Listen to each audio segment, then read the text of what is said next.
We got Ayesha and Steph Curry up on the Michelle Obama podcast.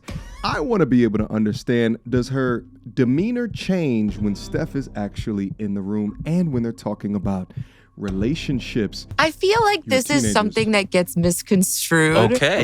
Well, publicly. Let's clear it up. Let's talk about it. So, no, it's not that you didn't have game. Mm-hmm. I was 14 years old. I was not allowed to talk to boys. Okay, yeah, that does make a difference. That is 14. The difference. I also heard you had a no athletes rule. That is true. So for the content that we have here today, I'm genuinely excited, all right? We got Ayesha and Steph Curry up on the Michelle Obama podcast. Typically, when we see Ayesha Curry, she's by herself, okay? So when she's out disrespecting him, usually it's on like some feminist-minded podcast, a Call Her Daddy type podcast, The Views, right? Taking off her wedding ring in front of all of the female co-hosts. You know, we've seen all of those clips before. So I find it interesting that she's up here with Steph. So I want to be able to understand, does her demeanor change when Steph is actually in the room and when they're talking about relationships? And within this clip, we're going to absolutely find that out. So we're going to get into it. But first, let me remind you how we got here. Okay, 4 kids. Did you always knew you wanted a big family? No. So I didn't want kids. I didn't want to get married. I thought I was going to be career girl and that's it. And I had my eyes set on my goals. And I was never the little girl that like dreamt about the wedding dress and all of that. And then it happened so early in my life. Just standing. Something that really bothers me and like honestly has given me a sense of a little bit of an insecurity is the fact that, yeah, like there are all these women like throwing themselves, but me, like the past 10 years, like I don't have any of that. Like I have zero, this sounds weird, but like male attention. And so then like I begin to internalize it and I'm like, is something wrong with me? You're not looking. What? You're not like, looking. You're not even. Oh, Marcel. Oh,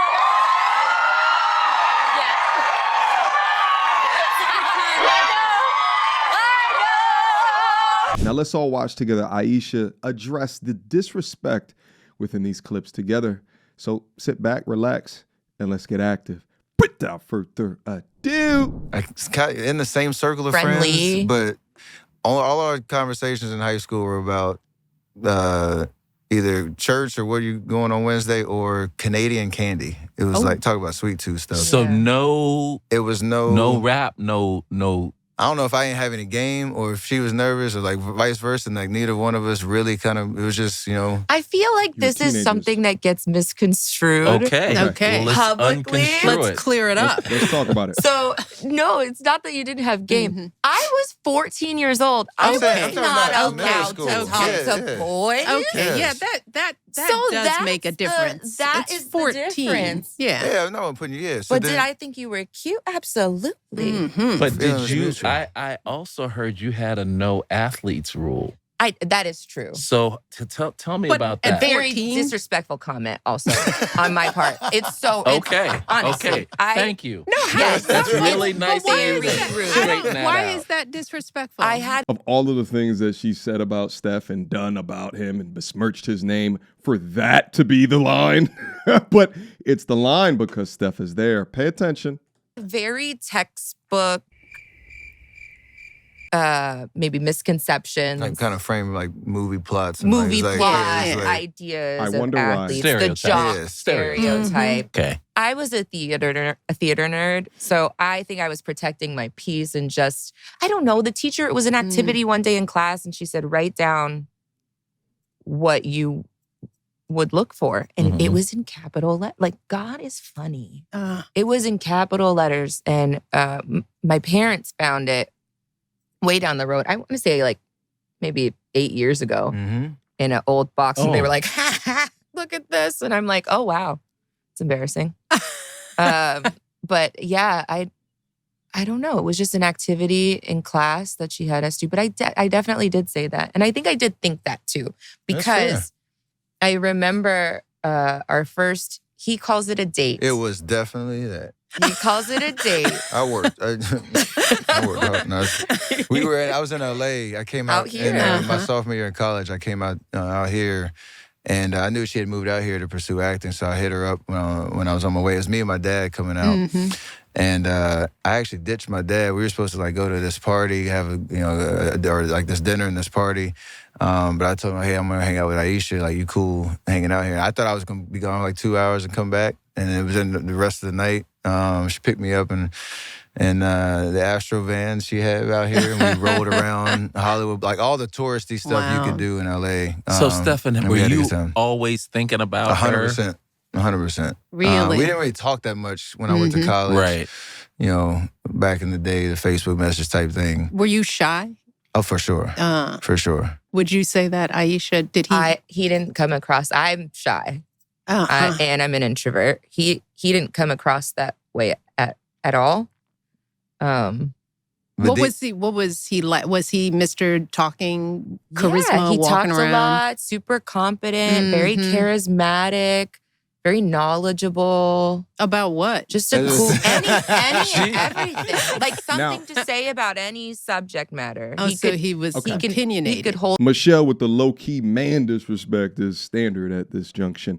Nevertheless, what I will say, Steph's sophomore year, he wasn't an NBA prospect at the time. He was undersized at 5'6" to 5'7", right? He wasn't the shooting phenom that we've all come to know and love, right? But, his family was well-to-do because his pops is Del Curry. The conversation really well. So, but he was funny. And I think that was the most important thing, because going into us hanging out, we had never really hung out before. And so going in on our own. And so going into that day, I didn't know who I was picking up. I picked him up in my 90 Astro. Later, right? Yeah. And I didn't know who I was going to get. And it was the second he got in the car, it just felt like we were best friends. And we'd literally been together since that day. Yeah. That's cool. So shout out to, 2008? When, over the course of the date, Ayesha, did you feel like, oh? There was a moment. Michelle. Did you feel like, oh? Was that a visual of the viscous innards getting choppy? There was a moment when, we were two young kids, so we were just it was silly. When we were looking for the donuts. Oh, yeah. Okay. In the typical. We were looking in cop cars to see if they had donuts in the stereotype. We were kids. Okay. And I think the way that we were laughing with each other and how we just got a kick out of such a ridiculous situation, I was like, oh my gosh, I really like him. No. But I didn't. This is another thing that gets misconstrued. People, for some reason, think that in the past I've said that he wasn't my type. Yeah. But what I was saying was, I didn't think I was his type. Yeah. Because this was Mr. Cool. Yeah. Yeah. And so I kind of sold myself short in thinking oh, there's no way. He must just like me as a friend. Ayesha. So I won't even take it that. Ayesha. I'm glad it didn't. Ayesha. She left the door open. I'm glad I didn't get friend zoned. I would have to say. Every time I texted her call, she picked up the phone after that. After I was on full court press mode. After that date, for sure. Yeah. For sure. See, So effectively, the internet misconstrued her actions or behaviors because that was her actions and behaviors, right? we pointed at her like, what is you doing, baby girl? When you were saying you wasn't that attracted to him, making him feel small or insignificant to all of us. Meanwhile, you're saying that due to your own insecurities, you didn't deserve him. I actually think you have a lot of different things that are happening in concert together, okay? First and foremost, you can't put a conformist onto a podcast to speak about relationships in more of these feminist spaces, okay? Because being a conformist, which, by the way, is a way more feminine behavior, but being more of a conformist in thought, opinion, feeling, ideology, and if you put that around audiences or people that don't like men, The View, right? The Red Table Talks, then what can happen is that you will conform to the narrative outside of the truth. And if you are a deeply insecure woman, as what obviously Ayesha Curry is, then that is a witch's brew of bullshit for that married man. She better get up on her knees and thank the Lord on high each and every night that she met a guy early in life like Stephen Curry. Why? Because he's a true leader and he's a truly good-natured person. He's highly motivated, highly disciplined, high level of integrity. And this all shows up on the court for him as well. But if she didn't get caught by Steph Curry early in life, and she was out in LA trying to be an actress, she would have been out in the streets scrambling, you heard? And she would have reached whatever age that she is right now. Was she like 31, 32 or something like that? She would have reached this age and would have probably had a damn YouTube channel talking about decentering men because of all of the trauma that she done experienced from the big hustlers and the ballers back in her heyday in her 20s. You understand me? And that's because her personality is formed by who she's in the room with, which is why her personality right now is so markedly different than on the previous podcast, which is why her personality drastically changes in the face of her husband. She's conforming. But if she conformed to the wrong dude earlier off in life, and it wouldn't be a difficult thing to do with a dude that has a little bit of mouthpiece about him, then she would have got snatched up by the game super early, okay? And I could tell she's got that little bit in her. Why else would she be fantasizing about roaming the streets? Because she's never experienced that before with the other Jezebel women, the Jada Pinkett Smith harpies, on the podcast with her, but because without the leadership of her husband in the room, she's conforming to the other bad-natured women that share the podcast stage with her, and she can't tell or understand the difference. And she's been absolutely crucified because of that, but that level of internet accountability, finally she's addressing some of it, and it's good to see components of their relationship seemingly as respectful through it all. At the end of the day, Steph, I think that it's necessary that anytime that she gets out on a podcast, you have to be, if not on screen, you got to be somewhere in that goddamn room, baby. I don't even know why you even have her up on podcasts. You got way more money, right? Like, you got enough money to fund Maine, the whole city of Maine, baby. Like, she don't need to be doing, but I understand you got to keep her busy, right? Like, you got to feed into her faux Hollywood actress ego or make her feel like a little bit more of a star than what she actually is. Like, to a degree, I get it, you know? But yeah, after watching this conversation, you know, I don't think anymore she's as intentionally devious as what I thought before. She's just a bit of a goofy who needs a little bit more leadership than the average bear.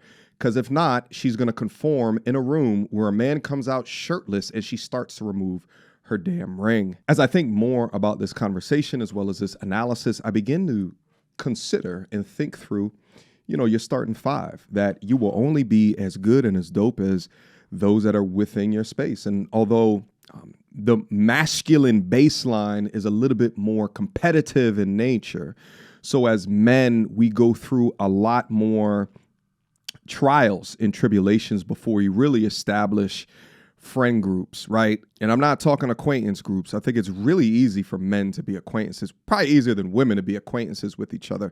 I'm talking friends. I'm talking about the dudes that you can call at like 1, 2 o'clock in the morning if shit is going left. Whereas women biologically are a lot more feminine women are a lot more conformist in nature. And because it's a lot more conformist, they have to be way more intentional about who they're keeping in their space. Because I tell you what, like, if you trying to become married and you got nothing but sea urchins, street participants, and baby mamas in your crew who talk about decentering men, it's probably not going to happen, okay? Because they're bullshit. It's going to enable the dissatisfaction within your life, okay? You're going to normalize the bullshit that they are currently in and compare it to yourself and be like, oh, what I'm dealing with is not that bad. Meanwhile, you're dealing with some bullshit too because you're not around awesome and you're conforming to less than optimal, then it seems like you're normalizing the bullshit. It can happen on both sides of the coin is what I'm saying. But I think dudes have to be a lot more naturally observant when it comes to those in their space and their circle. But if your circles normalize disrespect, hatred, hate for men,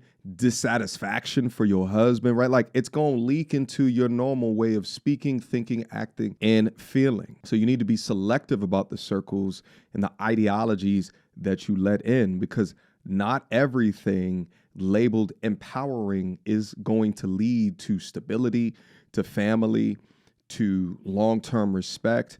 And once that respect is compromised, especially in public, like the Currys, then rebuilding it is going to take a lot of time and a lot of damn discipline if it's just not being done. But it's good to watch more wholesome content from the damn Currys. I was tired of all the bullshit that was coming from her mouth. But Steph, make sure that you're there next time, all right? For all times into the future. Questions, comments, concerns. Y'all already know what to do. MediocreTourismReviews@gmail.com. Guys, let me know what you think down up in the comment box, all right? Do you agree with the things that I'm saying? Do you disagree? Do you think that I missed anything? All right, let me know down up in the comments section so we can have a conversation about it. If you stay close to the channel, you see I'm responding down there as well, all right? Tell me I'm not. You be lying, okay? But I appreciate you guys. I love you guys. And until the next one, peace. So, without further ado, MTR, cut through the BS like we in charge. No cap with the rappers like steel bars. I'm packing and rapping like here we are. Mediocre tutorial reviews. Like, comment, share my views. Come up and I paid my dues. Big step in my black way shoes. MTR, he break it down, yeah, it's MTR. Check out the sound when it's MTR. No one put it down like it's MTR.